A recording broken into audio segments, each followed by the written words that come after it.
Let us hear. Who's out there? Come on. Enthusiasm. All right. All right. We got to pump up the volume here. So we're going to, instead of doing our presentation, we're going to do, I think, a half an hour of hip-hop lyrics. We were talking in the green room. Who knows Thrift Shop? How many people know that song? All right. I got to pop some tags. Only got $20 in my pocket. Won't say the next line. All right. I can do better. All right. So this is kind of a reunion of sorts. Neal and I used to work together at the Kelsey Group, and we would do this quite often. Yeah. And you probably don't remember the time when I had to leave the stage mid-session to go to the bathroom. Yes, I think I remember that. All right. And unless you start going, we're going to have that situation. No, it's not going to happen. Okay, so this is the SMB State of the Union. We thought we would give you a sense of, or try and give you a sense of where small businesses are with all the digital marketing, the challenges, and the opportunities for publishers. And press the green button. Oh, the green button. That's what I told you backstage. Okay. All right, green button. I'm pressing the green button. I am pressing the green button. And yet, what? Which, here, come up. It's green. This one. Oh, the big green button. Look, green button. Okay, so I'm not, look, you can see. I'm not stupid. Okay. All right. Okay, so anybody know Reunited, Peaches and Herb, 1978? Okay. Reunited and it's okay, all right. Moving on. Okay, so what are we doing here, Neal? So you know, my parents used to ask me what I do for a living. And I never can really explain to them very well. But, you know, as analysts in this industry, Greg and I and folks at Kelsey and all around the industry, there are a bunch of analysts who are spending a lot of time looking out for the opportunities and trying to figure out where the opportunities are for folks like you in the marketplace. And it's really to find where the dollars are. And we do that by taking a look at where things are today, taking a look at you know, what the trends are today, what the take-up rate is today, what the penetration of stuff today. So we spend a lot of time looking at that stuff, trying to figure out where the opportunities are going forward. And we'll talk a little bit about that this morning. Right? Right. And you know what they say, those who can't do, teach. Exactly. All right. Okay, so we thought it would be helpful to just remind you that there are a lot of small businesses in the country. The U.S. Commerce Department says 27.2 million firms, that's all in. About a little under 6 million have employees, under 100 headcount. And basically, it's almost 100%. It's 98% of all U.S. businesses are technically small businesses, which is why everybody wants to go after this market. Most fewer than 4 employees, and those are all the folks that you're quite familiar with. So let me talk a little bit about what I see going on in the marketplace. And first big box movement. I grew up in Westwood, California, near UCLA. And as I was growing up, we used to go to these local stores. And around 1995, we started seeing the big box movement. And Staples, that famous company that was used so much about in the campaign recently, displaced a little company called Campbell Tolstoy stationery stores. That's where we used to go. My mom had a charge card there, local serving. They used to deliver stuff. Very local serving, very independent. But it got displaced by Staples and Office Depot. Best Buy. We used to go to a place called Pacific Stereo on Wilshire Boulevard. Anybody know Pacific Stereo? It was a big company in the LA basin. They eventually got displaced by Best Buy. And Macy's is where you ended up going after it displaced Rudnick's, which was a clothing store in town where my mom would take me to go get a blue blazer like this, reluctantly. And then CVS displaced Superdrugs. Superdrugs is where my friends in junior high and I hung out. We used to go buy bubble gum and chewing gum and all that stuff and hang out at the drugstore. Got displaced by CVS. So all those got displaced in that first big box movement. I'd argue some of these might get displaced again. But for now, why did that happen? Scale of buying, technology, implementation, advertising, and marketing to drive lower prices. We all love lower prices. I saw this note in something called the American Independent Business Alliance, and it said this: independent businesses face unprecedented competition. As a result, community-based businesses comprise a smaller and smaller portion, putting my words in there, of our economy than ever before. And, you know, from our perspective, I think we'd agree that's not a good thing for the marketplace. And I think there's a second wave of the big box coming. And I think it's happening in the service sector. And that's a sector that's been very important to this marketplace. So a lot of these brands you're starting to see more and more of. Last year at the conference, at the YPA conference, at the YPPA conference, those are all the names of the conferences that they used to be. But last year at LSA, Aspen Dental talked about their business model. And they're going to start to displace people like David Freeman, the dentist I talk to all the time about local businesses. Or Your Mechanic, a startup in the Bay Area, will displace North Bay Motors, where we've taken our car for years. Or Massage Envy will displace Darlene's Massage. Or ServPro will replace the Marshall Plumbing, which we've used for 25 years. Or The Joint will displace Corsano Chiropractic, where we've gone. Or ultimately, Domino's will replace La Coco's. And this trend is going on because, in our view, the folks on the right-hand side of this chart can't compete with the folks on the left-hand side of the chart. It's too difficult to continue to compete, to continue to market. And as a result, it's not very easy to be an SMB. On the left side, this is what, you grow up as a kid, you can sell lemonade for 5 cents and happy times in Mayberry, right? On the right-hand side is certainly how I think a lot of SMBs out in the marketplace feel about their business. Suicidal depression. And anxiety. That was a joke, sorry. Gallows humor. But it's very tough to be a small business in today's marketplace. I've said this many times. I think most small businesses would love to turn the clock back 10, 15 years. They signed a contract, they got phone calls, they might have bought an ad in a newspaper, they got phone calls, that people came into their business. Now it's way more complicated, and in our view, nothing's really brought this all together and simplified it for them yet. So there's this paradox of the SMB marketing. On the one hand, the old traditional media was very simple to understand. Someone came in and said, if we put an ad in this book for you, you'll get a bunch of phone calls. And they would make that decision and buy that ad. The ROI was somewhat vague because it wasn't measured and it wasn't, clicks, and you couldn't measure all this stuff, and there wasn't a ton of data. But implicitly, people understood that they got phone calls out of that thing. In the new era, on the right-hand side of this thing, these digital marketing solutions, they're very difficult to understand. They're difficult to implement, but they're data-driven. They have an ROI, and that's the holy grail. And, the enterprise has sort of driven this notion that everything has to be measured at the most precise level. And that, too, has caused tremendous confusion and frustration in the marketplace. And you hear about this when, small businesses talk about the 40 or 50 calls a week or a month that they're getting from people proposing them this solution or that solution, this SEO thing or that SEO thing, this SEM or that SEM, reputation management. It's all a blur to these folks. So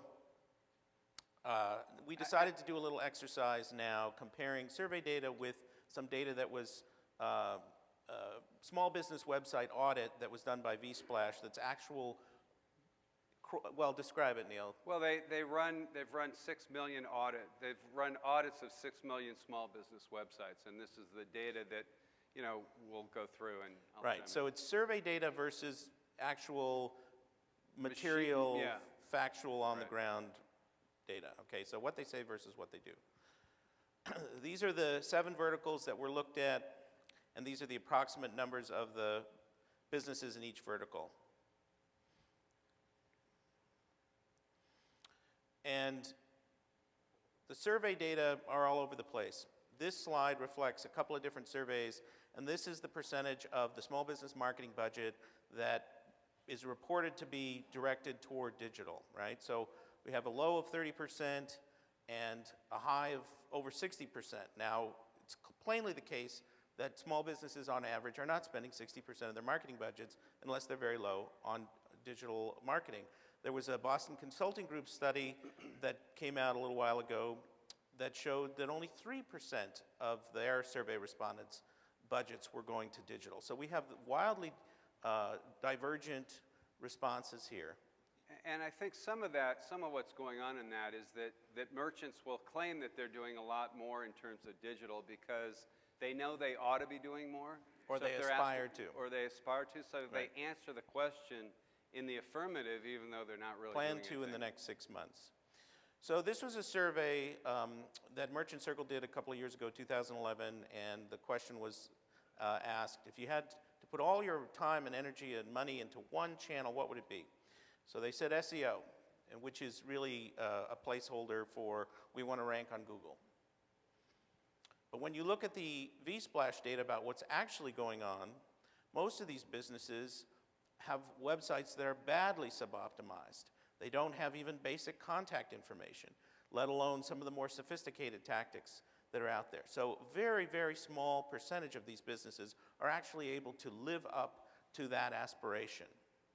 And as a consequence, they are spending money probably on those sites, and they think they're going to get some traffic, but they're not really. Well, and they're victimized by a lot of practitioners right. who say we can make you rank #1 on Google, and they don't right. know how to evaluate them right. and so on and so forth. Social networking. So how many people were lucky enough to attend the 7:30 session this morning? Okay, all right. We answered all these questions, and we had devised a whole social media implementation strategy that only the people in the room know, and the rest of you are out of luck. But anyway, so no, none of that happened. We just had a lot of people shouting at each other. So huge numbers of businesses are on Facebook. Now, Facebook says it has 15 million local business pages. So we know that's globally. So we know there are a lot of businesses that do have a presence on Facebook, whether it's a personal page or a business page. And this is Burrell Associates data that show penetration now as of Q4 last year was almost 80%.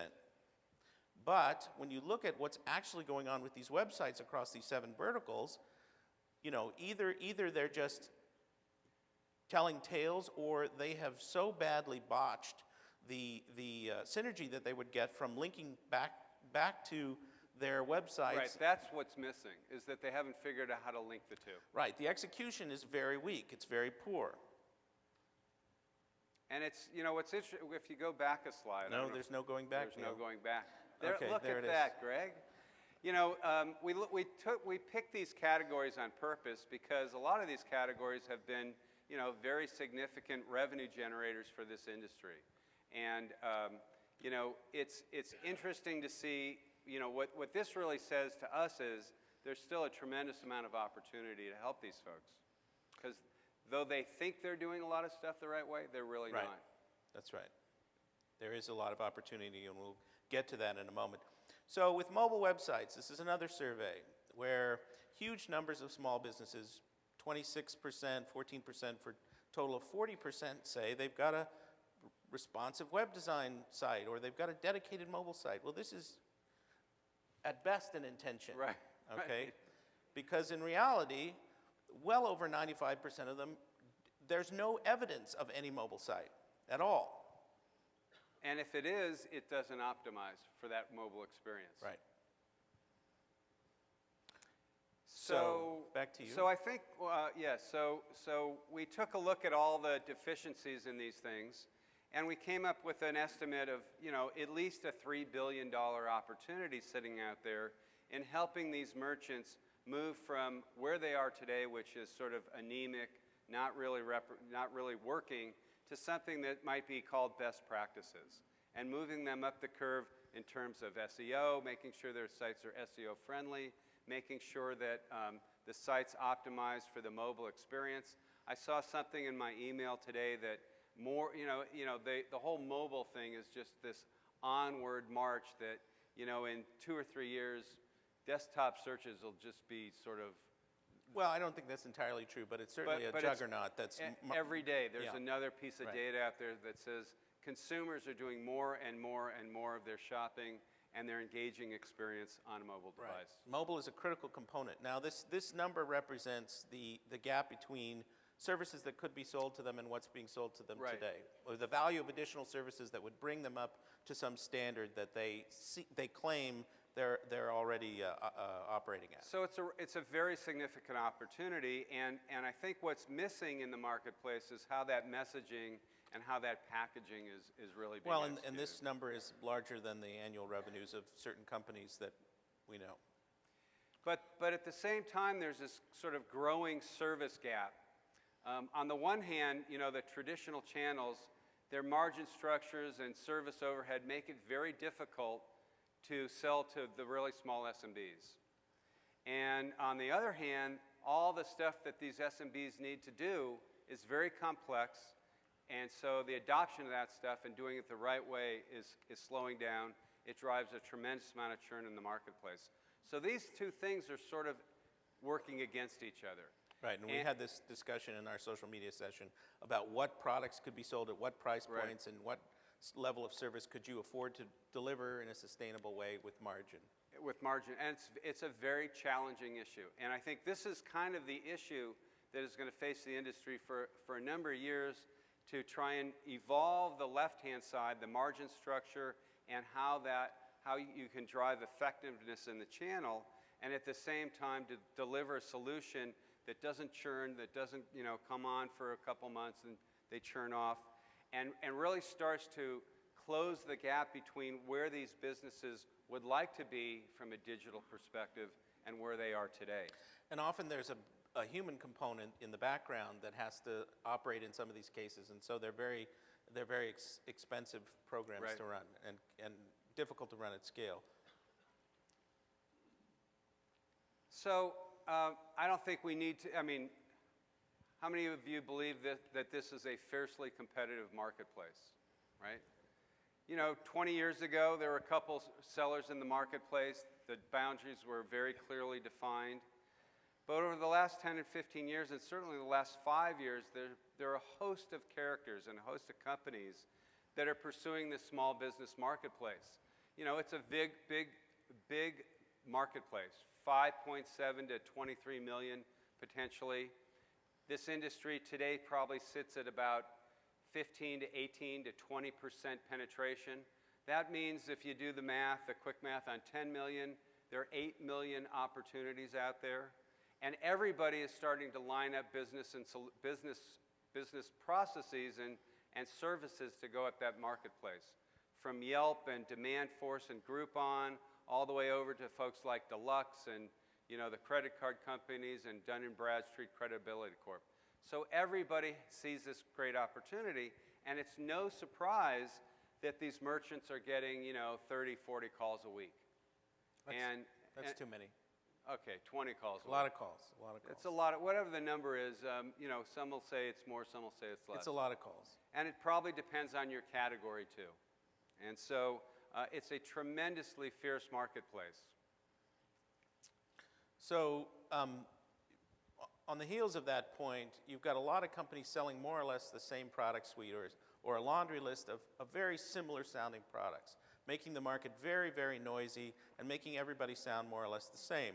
So I've been to innumerable conferences where people get up and say, we're going to be the one-stop shop, or we're going to be the trusted partner, or we're going to be the small business agency. And more or less, this rhetoric is used by almost everyone. And it's fair because that's, in fact, what the small businesses really want, is they want a trusted partner. They want a portfolio management scenario where they can turn over their budget to somebody whom they trust and who will deliver value to them, like a financial advisor or someone like that. But it makes for a problem when you're on the receiving end of those pitches. The 2 survey numbers, 10 to 20 calls per month. The number may be higher in different categories. It's very high, and it makes it hard to get people's attention. It's very noisy and competitive. And these are all the products: a presence product, an SEO product, PPC, search marketing, display in some cases, social media, reputation management, email, coupons and deals, mobile loyalty increasingly, video.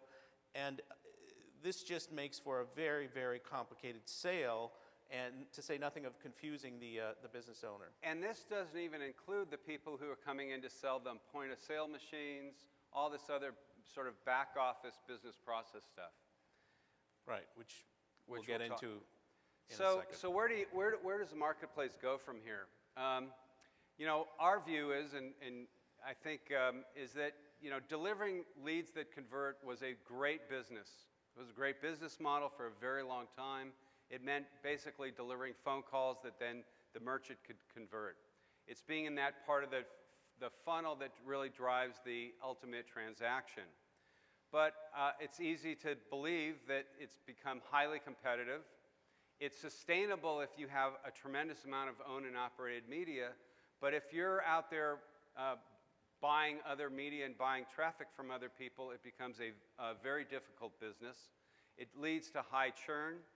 You get perceived as just another reseller of other media, and ultimately it drives a lower valuation. So, you know, this kind of business was recently valued at about $2,500 per customer. The other side of that equation is to think about being in the business of helping the merchant drive long-term customer value. And this really is the case, I think, you know, if you think about the demand force model. How many of you are familiar with demand force out there? A few hands. Demand force did a very stellar job at attacking this part of the equation. They went in and they said, look, we're not here to help you acquire new customers. We're here to help you take your existing customers and grow the revenue from those existing customers. And they did, you know, they went in and they really understood the verticals. And this is something I think that's, you know, I believe is really critical, is to understand the verticals. I don't think horizontal, broad-based channels are going to be successful for very long. There has to be domain understanding of those verticals. And Demand Force did that really well. They never entered a category without spending 6 months understanding what really drives the merchant behavior in that category. And they came in the back door and said, look, we'll help you grow your business. We charge you $300 a month. We'll deliver $900 of revenue to you. And if we don't, you get your money back. They were able to drive a very compelling business where they got their business valued at $30,000 per customer. Highly competitive still, but much deeper involvement in the small business process. High margins, much lower churn than the, you know, let us help you acquire customers. And then you become perceived as a business partner. Led to a much higher valuation. Now that valuation has, you know, there's some ranges. Yodel picked up another company in the same space recently where it might have been lower than that number, but that's the number that's out in the marketplace. So what's the future? I think the future is executing against both of those value propositions. You know, you're already in the lead conversion business. We believe that driving this long-term customer value piece is equal or perhaps even more important ultimately, because it will be the glue that sticks customers to you. And if you can do that, I think there's an opportunity to build a highly valued, long-term, sustainable business. And the session toward the end of the conference, I think it's the second to last session before Facebook, is building the local commerce operating system, which is Groupon's, which is a quote from Groupon, and it's what Haibu is trying to do in a certain way, and other companies who are penetrating into a kind of an operational role in the business process. Well, and it's taking things that have been built for large-scale enterprises and delivering down to the merchant. And Demand Force has the opportunity to take their customer base, and now they're part of Intuit because they were bought for $450 million by Intuit. They have the opportunity to take that 15,000 customer base, and they can go to them and say, oh, by the way, would you like some leads now too? So they're not entering from the front door trying to get people to come through the front door. They came in the back door, they said, let us help you grow your business with your existing customers, and they can make that transition into, let us help you also convert some customers. I mean, clearly this is not an easy thing to do, because small businesses want new customers more than they want retention, and putting all of this together is a very challenging proposition. So if that independent SMB vanishes, I think the consequences are pretty dire. It means that these same companies that we were looking at a couple slides ago are going to be chasing after 1 million businesses, basically 1 million multi-location businesses, whatever the number is, a much smaller pool. And you know, from a consumer's perspective, I don't think we want to be driven into, and no offense, Domino's does great pizza for the Super Bowl party, but I don't think we want that to be the only opportunity to buy pizza. But what's happening is all these multi-location brands are delivering solutions to the consumer that allows the consumer to engage via their mobile device, and these poor small merchants are stuck not having to try and figure out how to compete with that. At the risk of sounding, I don't know. Yes, there is risk here. No, at the risk of sounding silly or sentimental or something like that, I think there's almost a moral dimension to this. The small businesses, as you saw, are 98% of all companies that exist in this country. And if we had the data, it would probably in the world too. If we had the data, it would show that they create the most jobs, et cetera. So, this is almost like the environment. If you kill the ecosystem, if species die, then everybody suffers. There's almost a moral imperative here. These business owners need help.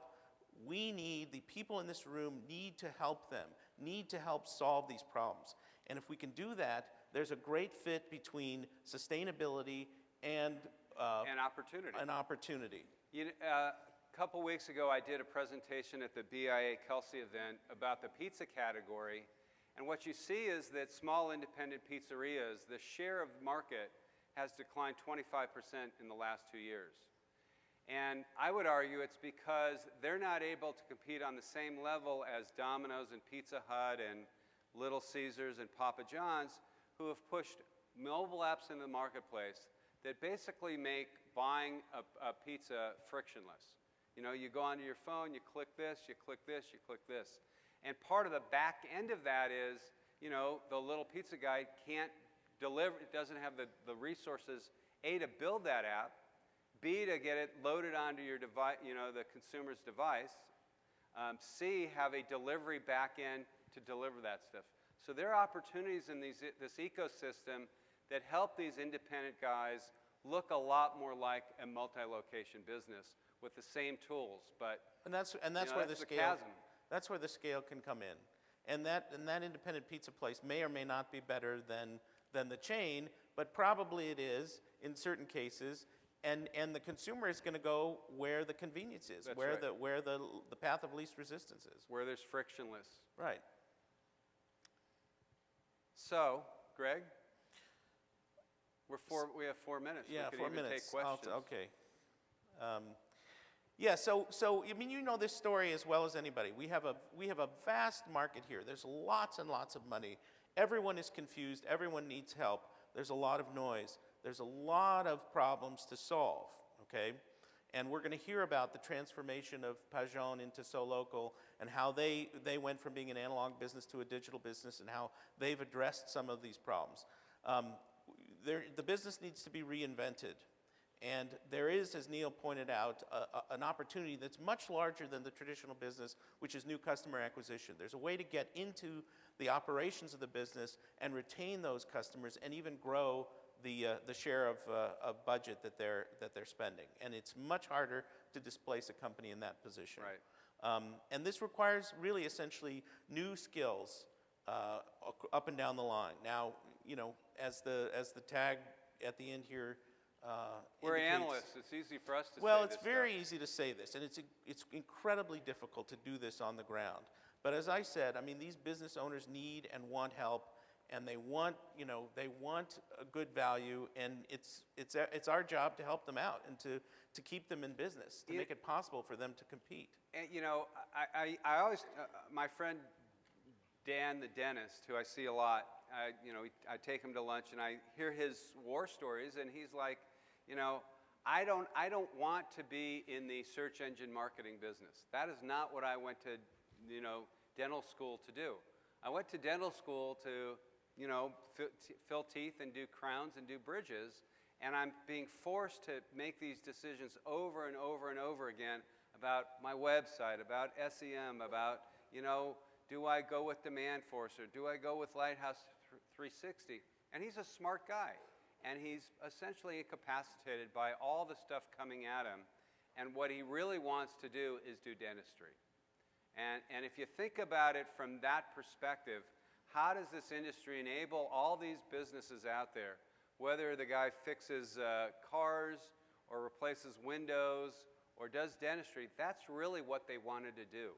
They went to apprentice school, they went to professional school, wherever they went to do that. They didn't go to, you know, Google's search engine marketing university. And some percentage of these businesses will be DIY businesses and get hooked on social media marketing and enjoy building fans on Facebook and tweeting and all of that stuff. It's a really small percentage. But it's a thin slice for the most part. It'll change over time, but there's so much stuff that they need help with.